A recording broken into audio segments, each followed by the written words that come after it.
Plato wrote about a city that vanished in 24 hours. Atlantis. For thousands of years, we assumed he made it up. A warning about human pride. But what if the world's greatest maritime power didn't sink?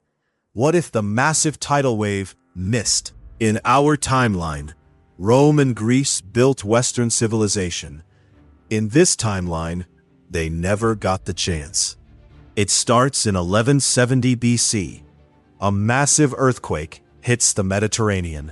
Instead of sinking, Atlantis uses its advanced concrete harbors to absorb the shock. They survive. While Greece enters a dark age, Atlantis expands. They have something no one else has. Orichalcum, a red metal stronger than bronze.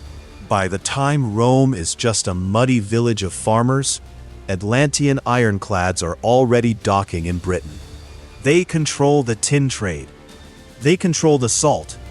They build a global trade network 3,000 years before the internet. Egyptian pharaohs become vassals to Atlantean merchants. The Library of Alexandria is never built because the Great Archive of Atlantis already holds every map of the night sky. But a massive empire creates massive enemies. By 400 BC, the tribes of Europe unite. They do not have steel ships, but they have numbers. They march toward the Pillars of Heracles. The Atlanteans watch from their stone towers, trusting their high walls and advanced weapons to save them again. They forgot that even the strongest walls crumble when the water runs out. The ocean did not destroy Atlantis. Their own greed did. Now, the only question left is where they hid the map to the second capital. Around 9600 BC, on a Tuesday morning, the island of Atlantis was supposed to sink. Our history books say it did. They say a massive wave swallowed the entire empire in a single night. But the official story is wrong. They didn't sink. They just had a really good plan. For 20 years, a woman named Lyra, the chief astronomer, had been tracking small clues. She didn't look at the stars for magic. She looked at the ground. She noticed 3 things. First, the freshwater wells on the east side of the island were turning salty. Second, the coastal dogs had all run up into the hills. Third, the tide was retreating 6 inches further every single month. Lyra calculated that a massive fault line right under their main harbor was about to snap. She took her data to King Atlas. Now, most ancient kings would have thrown her in a dungeon for spreading panic. But Atlas was different. He didn't care about his ego. He cared about numbers. He looked at her charts and realized they had exactly 36 months before the big one hit. He didn't build temples. He built walls. For 3 years, the entire economy of Atlantis shifted. They stopped building gold palaces and started pouring concrete. They constructed 3-mile-long seawalls that were 50 feet thick at the base.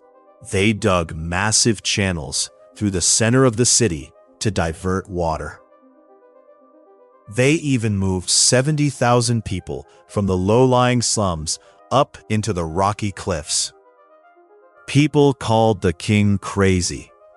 They laughed at the giant stone walls blocking their ocean views. Until the morning of October 14th. It started with a low rumble that shook the cups off the tables. Then, the ocean did something terrifying. It disappeared. The harbor emptied out in 10 minutes, leaving fish flopping on the bare mud. Everyone knew what that meant. The water was coming back. 10 minutes later, a black line appeared on the horizon. It was a wave taller than the highest palace, moving at the speed of a jet. When it hit, the sound was deafening. The first wave smashed into the outer stone walls. The stone cracked. But it didn't shatter. Millions of gallons of seawater poured into the massive diversion canals, bypassing the residential districts completely. A second wave hit 5 minutes later, throwing ships onto the tops of the seawalls. But the foundations held. While the rest of the ancient world was still living in mud huts, Atlantis had just survived a Category 5 tsunami. They lost 300 homes and about 40 ships, but 99% of the population survived. The next morning, King Atlas stood on the ruined harbor wall. He didn't give a speech about the gods. He just looked at his engineers and said, "We survived because we did the math." That single day changed the entire trajectory of their civilization. They stopped trying to conquer their neighbors. They became obsessed with survival engineering. They built early warning systems across the Mediterranean. They mapped the ocean floor. They became a society of scientists instead of soldiers. But here is the real twist. While Atlantis survived the water, they couldn't survive the isolation. The tsunami destroyed their trade routes. The rest of the world, thinking Atlantis was gone, stopped sailing to them. Cut off from resources, the empire slowly faded away over the next 500 years, not from a flood, but from poverty. By the time Plato wrote about them, thousands of years later, the story had been twisted into a myth about an angry god and a sunken city. But the walls are still down there. 50 miles off the coast, under 200 feet of sand, those massive concrete barriers are still standing. They didn't sink. They just ran out of people to talk to. The Great Wave changed Atlantis forever. The island survived, but no one celebrated survival alone. Every family had lost someone. Every district carried scars. Every child grew up hearing stories of the day the sea almost reclaimed the kingdom. From that moment onward, Atlantis made one promise: never again. The empire no longer measured greatness by gold or by palaces. It measured greatness by preparation. The finest minds were no longer trained only as philosophers. They became engineers, navigators, architects, astronomers, oceanographers. King Atlas established the Great Maritime Academy. Its purpose was simple: understand the ocean, study its currents, predict its storms, map every coastline. Every ship captain entering the academy learned astronomy before navigation. They studied tides before trade, weather before warfare. The ocean was no longer feared, it was respected. Within a few generations, Atlantean shipbuilders had transformed ancient sailing. They designed wider hulls capable of surviving enormous waves. Double-layered keels strengthened every vessel. Rotating rudders allowed precise steering. Large triangular sails captured changing winds more efficiently than earlier designs. To neighboring civilizations, their ships seemed almost magical. But there was no magic, only centuries of careful observation. Soon, Atlantean fleets crossed oceans no one else dared enter. They reached the western coast of Africa, the islands of the Atlantic, the Mediterranean Sea, eventually even the distant shores of northern Europe. Every expedition returned with maps, plants, animals, languages, stories. Knowledge became the empire's greatest treasure. Unlike many ancient powers, Atlantis did not immediately seek conquest. Its rulers believed that every unknown coastline represented an opportunity to learn. Explorers carried gifts before weapons. Scholars traveled alongside sailors. Cartographers documented every river and mountain they encountered. One expedition reached the Nile Delta. There, Atlantean navigators met farming communities living beside the Great River. The encounter remained peaceful. Engineers demonstrated improved irrigation systems. Local builders shared techniques for surviving seasonal floods. Both civilizations learned. Neither dominated the other. Elsewhere, Atlantean astronomers built observatories along remote coastlines. Using polished bronze instruments, they tracked stars with astonishing precision. For the first time, ocean voyages could be guided by consistent celestial measurements rather than memory alone. Night became an ally. Navigation entered a new age. Meanwhile, the Empire's harbors expanded into engineering masterpieces. Massive stone breakwaters protected fleets from storms. Floating docks rose and fell with changing tides. Underground reservoirs stored fresh water for long voyages. Lighthouses burned through the darkest nights. Some could be seen from nearly 50 kilometers away. Merchants from distant lands stared in amazement. No port on Earth matched Atlantis. Trade flourished. Copper from distant mountains, amber from northern forests, rare woods from Africa, spices from unknown islands. Every voyage brought something new. The markets of Atlantis became the richest in the ancient world. Yet perhaps the Empire's greatest invention was not a ship or a harbor. It was a map. Inside the Hall of Navigation, cartographers worked endlessly. Every expedition added another coastline, another island, another current. The world grew larger, yet more understandable. One young apprentice looked at the enormous map covering an entire wall. "Master, will we ever finish?" The old cartographer smiled. "No. And that is why our work matters." Those words became the unofficial motto of Atlantean explorers. Generations later, every captain still repeated them before setting sail. As decades passed, the oceans no longer divided civilizations. They connected them. Atlantis became the bridge between worlds, not because it ruled every coast, but because it knew how to reach them. At sunset, King Atlas stood upon the highest lighthouse overlooking the western sea. Hundreds of sails filled the horizon. Returning home, carrying discoveries from lands no one had imagined only a generation before. The king smiled quietly. The sea tried to destroy us. Instead, it taught us where to go. Far beyond the horizon, unknown continents still waited. Unknown civilizations still lived. History had only just begun to unfold, because the masters of the ocean had finally learned to master curiosity itself. For centuries, the ocean kept humanity completely apart. Then, the Atlanteans built ships that turned those massive oceans into bridges. Imagine standing on a beach in ancient Egypt or Mesopotamia and seeing a massive, unfamiliar ship appear on the horizon. They were not invaders. They did not carry weapons. When they landed, the crews asked one simple question: "What can we learn from you?" That single question changed the course of human history.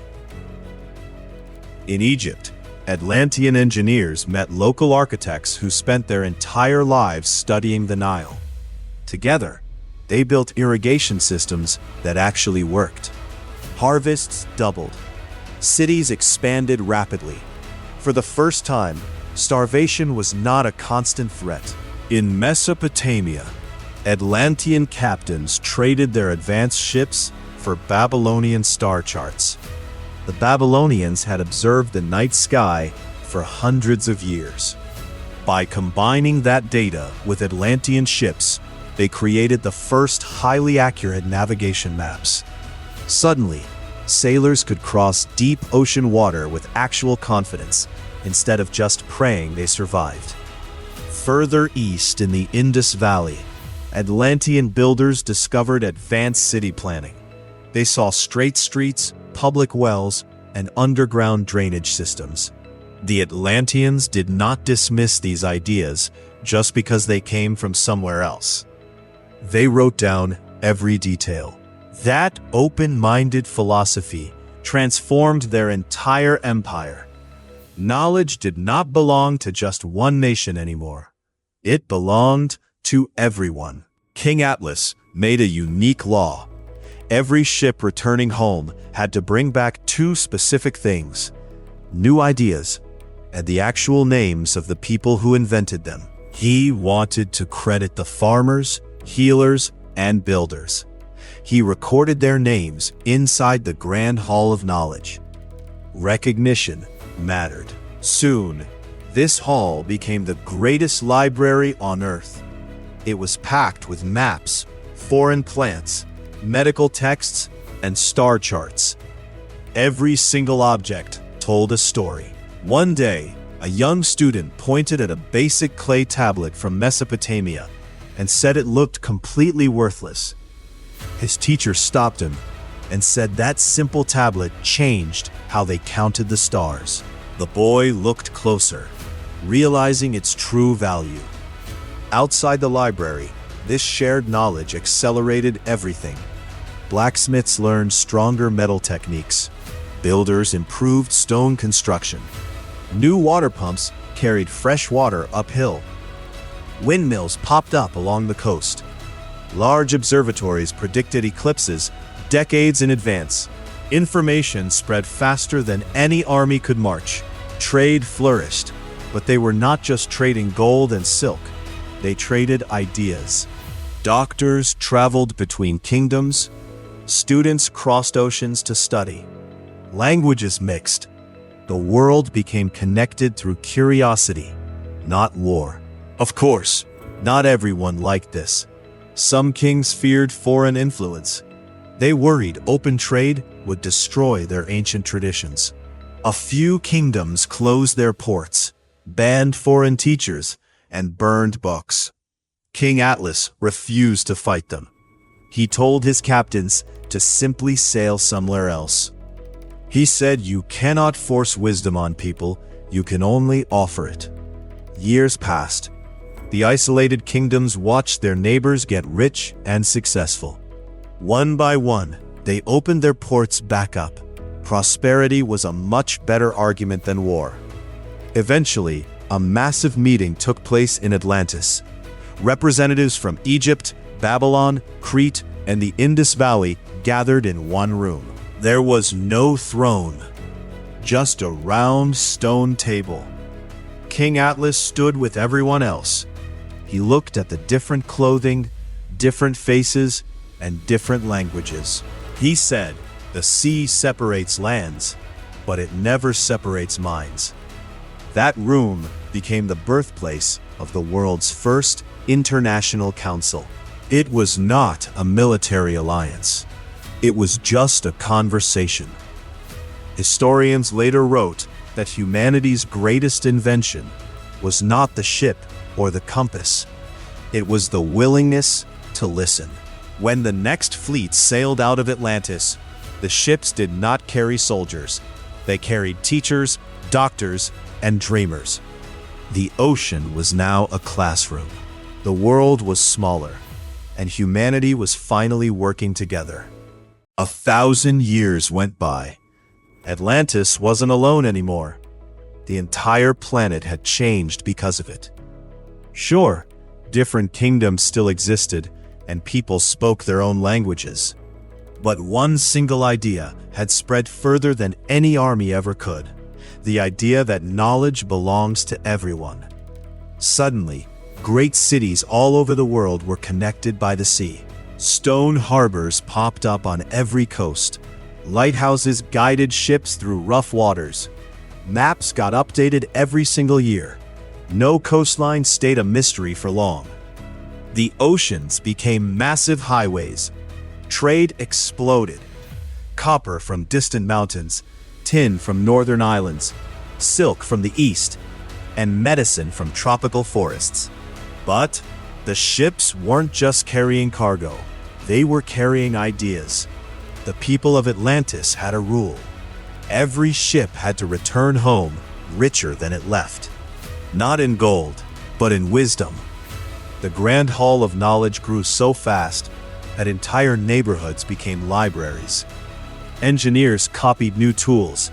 Historians wrote down every single voyage. One architect even carved a warning above the library doors. A civilization forgets the moment it stops writing. Meanwhile, science moved faster than anyone thought possible. Atlantean engineers figured out water pressure. They built massive aqueducts to carry fresh water over mountains. Water-powered workshops ran day and night. Huge cranes lifted stone blocks with perfect precision. They even built mechanical clocks centuries before our history books say they existed. Astronomers mapped the stars so well that farmers knew exactly when to plant. The sky wasn't a mystery anymore. It was a map. Medicine changed too. Doctors from different cultures stopped keeping secrets. They shared herbal cures and surgical techniques. Hospitals opened in every major city. Healing became a public duty, not something only the rich could afford. But education is what really changed the world. Every child learned to read, write, do math, and navigate. In one classroom by the harbor, a teacher put a seashell on the table. She asked her students what it taught them. Some said the ocean, others said nature. One quiet girl smiled and said, "It teaches us to listen." The teacher nodded and told her, "The world is always speaking. We just forget how to hear it." Far beyond the city walls, explorers kept pushing forward. They mapped unknown islands and crossed giant oceans. They reached new continents hundreds of years ahead of schedule. Every trip brought back something new: crops, animals, and new languages. It wasn't always peaceful. People still fought, because human nature doesn't change overnight. But Atlantis pushed one rule above all else: talk before you fight. Trade before you conquer. Try to understand before you judge. Slowly, other kingdoms started doing the same. It wasn't a perfect system, but it stopped dozens of wars. By the start of the Classical Age, the world was connected in ways no one had ever dreamed of. Merchants traveled thousands of miles. Students went abroad to study. Scientists wrote letters across oceans. Different cultures blended together. No country lived in isolation anymore. They all grew up together. One old captain retired after 50 years at sea. On his last day on the ship, a young sailor asked him a question. "What was the most valuable treasure you ever carried?" The captain looked out at the ocean and said, "Other people's ideas." As the sun went down, hundreds of ships sailed under a golden sky. They carried food, medicine, and books. But really, they carried hope. Atlantis survived its own disaster by preparing for the worst. Now, it was helping the rest of the world build a better future. And somewhere out there, past the edge of the map, the next big discovery was already waiting. 1,000 years passed. Atlantis no longer stood alone. The world had changed with it. Kingdoms still existed. Cultures remained unique. Languages continued to evolve. 2,000 years went by. The word Atlantis wasn't a mystery anymore. It was just the oldest city on Earth. But their biggest win wasn't surviving. It was showing everyone else how to grow. Across the planet, the old wars that used to ruin civilizations started to fade. Sure, kingdoms still fought for power. Cities still wanted money. But the competition changed. It became about discovery. People started asking different questions. Who could build the fastest ship? Who could map the farthest coast? Who could cure the worst diseases? Progress became the new gold. The Atlantean Council invited every nation to help. Every year, leaders and thinkers met in the Circle Hall. There were no conquered tribes here. No taxes paid to a king. Just people talking. They threw massive maps across tables. Scientists showed off new tools. Farmers brought better seeds. Doctors shared medicine. Knowledge became the language everyone spoke. The oceans changed too. Huge trade routes connected every continent. Floating buoys marked dangerous rocks. Weather stations tracked the wind. Lighthouses talked to each other using mirrors by day and fire by night. For the first time ever, a sailor could cross the globe guided by a line of lights. Trade was huge. Trust was bigger. Atlantis itself was still the best place on Earth. It was built in giant rings around blue canals. White stone bridges crossed the water. Gardens grew on roofs. Schools stood next to temples.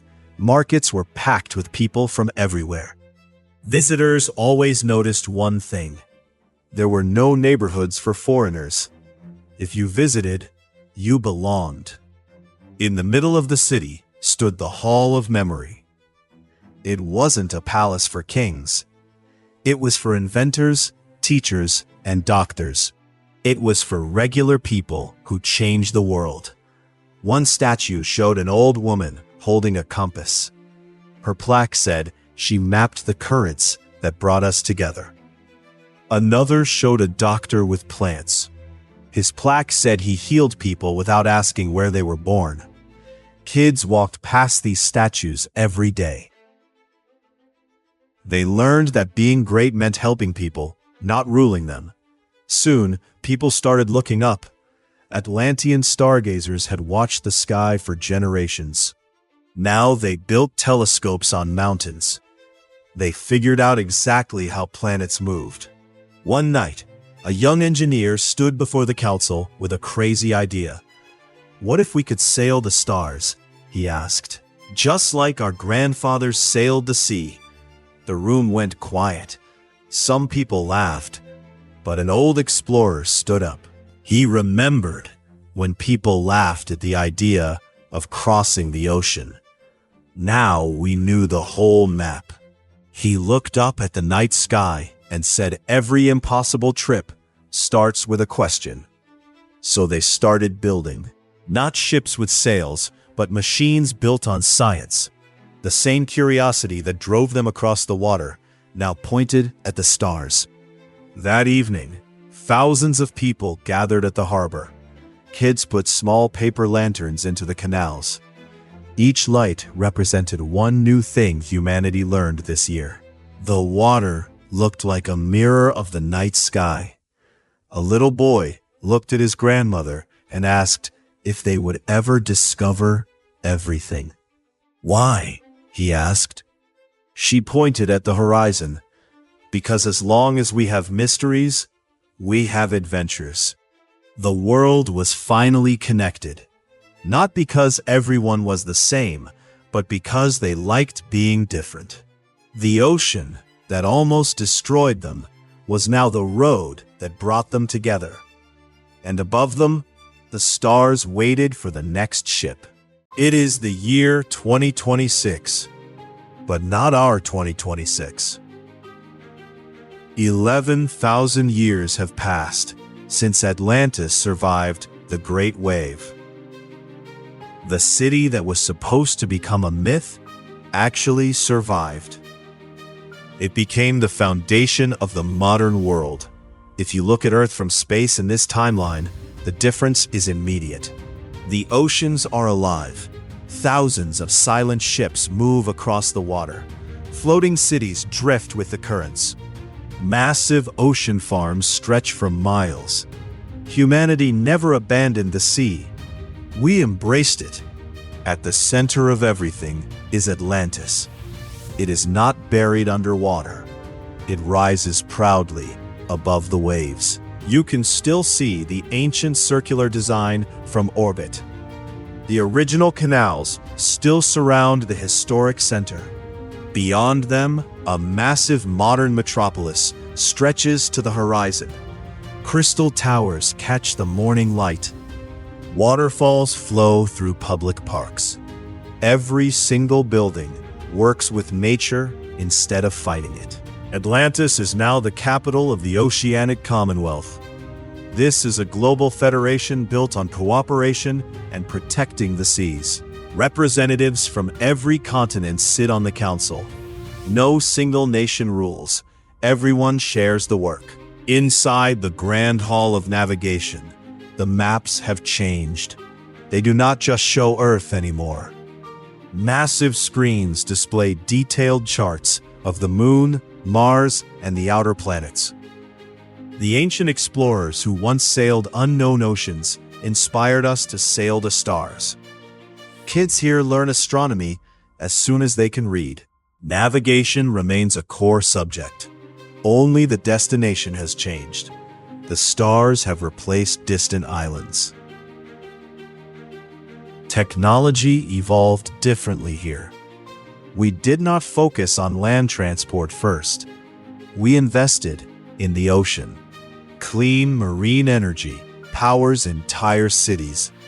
Floating solar arrays catch the sun. Tidal generators make electricity without polluting. Desalination plants send fresh water to every coast. The oceans are not obstacles. They are our greatest resource. Marine biology is the most respected science on Earth. The seas are full of life. Coral reefs are thriving. Whales migrate safely through massive sanctuaries. The top university is still the Grand Academy of Atlantis. Students come from every country. The libraries hold 11,000 years of history. Ancient clay tablets sit right next to quantum computers. Bronze compasses share rooms with models of starships. History and future live together. One afternoon, a class of students visits the Hall of Origins. In the middle of the room is a single weathered stone. The guide nods and says, "Yes, exactly." The room goes quiet. Outside, life goes on. Research ships leave the docks every hour. Automated ferries glide through the canals. Scientists monitor ocean currents from satellites. Families gather beside the water as musicians perform beneath ancient marble arches. The city feels like it will last forever. Not because it stayed the same, but because it remembered where it came from. As night falls, the view climbs high above the city. The canals glow with thousands of lights. Ships move silently across the dark water. Far above the atmosphere, space stations shine in orbit. Even further out, the lights of Atlantis Station orbit Mars. We became a spacefaring species, not by running away from our past, but by learning from it. Earth turns slowly under the stars. The oceans sparkle like silver. It is a reminder that one civilization survived because it chose preparation over pride. It chose knowledge over fear and cooperation over war. And that choice did not just save a city. It changed the destiny of the entire human race. All hoping to find a city that may never have existed. Tonight, we explored a different possibility. Not whether Atlantis existed, but what the world might have become if it had survived. Could such a civilization really have changed history? Perhaps, or perhaps not. That is the purpose of every hidden archive. Not to replace history, but to remind us that history is shaped by choices.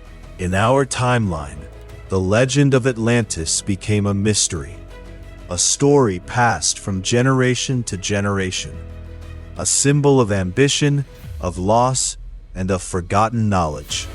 But, Inside this hidden archive, Atlantis became something else. A civilization that chose wisdom over pride, discovery over conquest, cooperation over domination. Its greatest monument was never a palace. It was trust. Its greatest weapon was never an army. It was knowledge. Its greatest victory was never winning a war. It was inspiring humanity to explore together. Inside the Grand Hall of Memory, the final visitors quietly leave. The enormous bronze doors begin to close. Rows of statues fade into shadow. Inventors, navigators, teachers, physicians, engineers. None of them wore crowns, yet each changed the world. Students hurry toward universities. Families walk beside ancient canals. Scientists prepare missions beyond Earth. Musicians perform beneath marble arches first built thousands of years ago. Life continues because long ago, someone chose to listen. Ancient parchment begins turning. One page, then another. Finally, the last page closes. A pool of warm red wax is pressed with the seal of the hidden archives. Until next time, keep asking questions, keep exploring impossible ideas, keep searching beneath the surface. And never stop wondering, what if? Thank you for opening another hidden archive. Until our next journey, good night. They survive reason itself. Atlantis is one of them. For thousands of years, people searched the oceans, they studied ancient texts and followed forgotten maps, all hoping to find a city that may never have existed. Tonight, we explored a different possibility. Not whether Atlantis existed, but what the world might have become if it had survived. Could such a civilization really have changed history? Perhaps, or perhaps not. That is the purpose of every hidden archive. Not to replace history, but to remind us that history is shaped by choices, by preparation, by curiosity, and sometimes by a single decision made at exactly the right moment. In our timeline, the legend of Atlantis became a mystery, a story passed from generation to generation, a symbol of ambition, of loss, and of forgotten knowledge. But inside this hidden archive, Atlantis became something else. It became a civilization that chose wisdom over pride, discovery over conquest, cooperation over domination. Its greatest monument was never a palace. It was trust. Its greatest weapon was never an army. It was knowledge. Atlantis is one of them. Its greatest victory was never winning a war. It was inspiring humanity to explore together. Inside the Grand Hall of Memory, the final visitors quietly leave.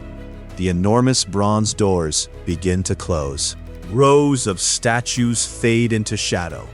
Inventors, navigators, teachers, physicians, and engineers. None of them wore crowns, yet each changed the world. At the center of the hall, protected beneath crystal glass, rests a single weathered stone, a fragment of the original seawall, the wall that stood against the great wave. Children often ask why such an ordinary stone became the empire's greatest treasure. The guide always gives the same answer, because this stone reminds us that civilizations are not saved by miracles. They are saved by people who prepare. Silence fills the hall. Outside, the city continues living. Research vessels leave the harbor before sunrise. Students hurry toward universities. Families walk beside ancient canals. Scientists prepare missions beyond Earth. Musicians perform beneath marble arches first built thousands of years ago. Life continues because long ago someone chose to listen. The camera slowly rises above Atlantis. The canals shimmer beneath the evening light. Ships cross every ocean. The lights of distant cities stretch across the continents. Higher still, Earth turns quietly beneath the stars.